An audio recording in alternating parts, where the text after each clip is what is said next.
Siyempre, dyan sa artist kami. Hindi kami nalilate. Hoy, CJ, kanina ka pinanganap ni Ate Karen. May make-upan ka na. Tagal mo, VIP ka.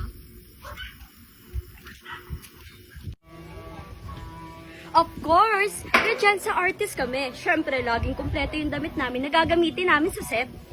Hoy, Gada, yung damit mo, kailangan yun sa shooting. Continuation na. Hala, kalimutan ko. Balik muna ako. Dyan sa artist kami. Of course, palong-palo kami mag-makeup. Uy, Kathleen, tinatawag ka na pa. Kanina ka pa. Sorry naman, sige ka na. Of course, dyan sa artist kami. Lagi kami nagtitiktok. Alam ko, ano naman kayo We are Gretchen sa artist. Of course, di kami makakapagpagupit hanggat hindi pinapayagan ni Direk. I am Gretchen sa artist. Siyempre, lagi kong kabisado yung script.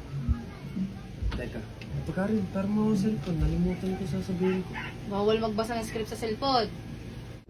We're Gretchen sa artist. Siyempre, lagi kaming hyper. Miss Karen, okay lang po ba yung energy ko ngayon?